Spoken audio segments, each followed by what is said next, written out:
ஜெய் ஸ்ரீராம். அனைவருக்கும் இனிய பொங்கல் நல்வாழ்த்துக்கள். இந்த தை மாதம் பார்த்தீங்கன்னா எப்பயுமே பார்த்தீங்கன்னா தை 1ஆம் தேதி பொங்கல் வந்துடும்.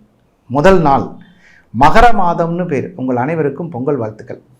இந்த மகர மாதத்தில் வரக்கூடிய ராசி பலன்களை பற்றி இப்போ பார்க்க போகிறோம். மகர மாதம் அப்படிங்கிறதுக்கு எப்படி என்ன சார் அப்படி ஒரு விஷயம் அப்படின்னு பார்க்கும்போது உத்தராயணம்னு பேர். உத்தராயணம் அப்படின்னா என்ன அப்படின்னு கேட்டால் மகர மாதத்தில் வரக்கூடிய உத்திராடம் 2ஆம் பாதத்தில் சூரிய பகவான் பிரவேசிக்கிறதுக்கு பேர் உத்தராயணம்னு பேர்.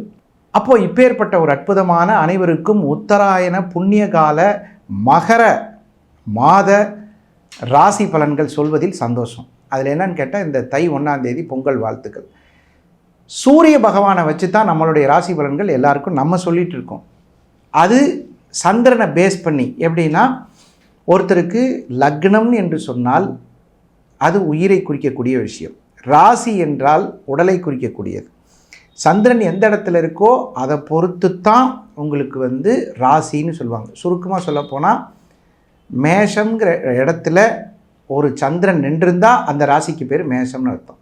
மேஷங்கிற இடத்துல ஒரு லா போட்டு இப்படி இது போட்டிருந்தா லக்னம்னு பேர், மேஷ லக்னம்னு பேர். ஸோ மேஷ ராசிக்கு எப்படி இருக்கும், ரிஷபராசிக்கு எப்படி இருக்குங்கிறத இப்போ பார்க்க போகிறோம். கன்னி ராசிக்காரங்களுக்கு உங்களுடைய 12ஆம் அதிபதி 5ஆம் இடத்துல இருக்கார். காலபுருஷ 5ஆம் அதிபதி 12-5. புதிய வீடு கட்டும் முயற்சிகள் செய்வதும், புதிய கடன் வாங்கும் முயற்சிகள் செய்வதும், பழைய கடனை அடைப்பதும், பழைய பிரச்சனைகளை தீர்த்து கொள்வதும், வாழ்க்கையில் இருந்த அனைத்து சங்கடங்களும் விலகக்கூடிய மாதம் தை மாதம். உங்களுக்கு நேராக சனி பகவானின் பார்வை இருக்கிறது. சந்திரன் சனி பார்வை புணர்ப்பு. எவ்வளவோ பெரிய பிரச்சனை வரும்னு நினச்சி பார்த்த விஷயங்கள்லாம் ஒன்றும் இல்லாமல் போயிடும்.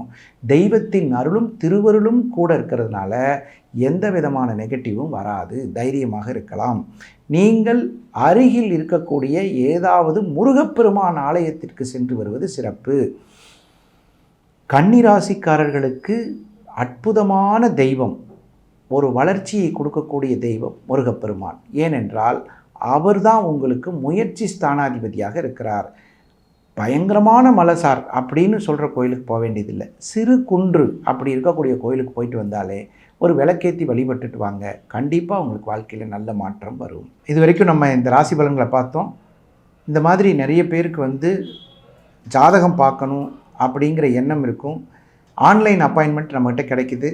கீழே இருக்கிற நம்பரில் தாராளமாக நீங்கள் ஃபோன் பண்ணி எங்களுக்கு கூப்பிடலாம், கேட்கலாம். அதுக்கெல்லாம் வாய்ப்பு இருக்குது. அதே மாதிரி நேரலை லைவும் நம்மளுடைய இதில் இருக்குது. நம்மளுடைய நெக்ஸ்ட் ஜெனில் நியூ ஜெனில் இருக்குது. அதே மாதிரி உங்களுடைய கருத்துக்களையும் நீங்கள் தாராளமாக கீழே போடலாம். நேரடியாக பார்க்கணும் சார், உங்களை நேராக தான் சார் பார்க்கணும் அப்படின்னு நினைக்கிறவங்க நங்கநல்லூர் மற்றும் கோயம்புத்தூரில் மட்டும்தான் இப்போதைக்கு. ஆக்சுவலாக நம்ம மதுரை, சென்னை, ஒசூர் எல்லா இடத்துலையும் இருந்தோம். இப்போ இதுக்கப்புறம் நம்ம அதை பண்ணுறதில்ல.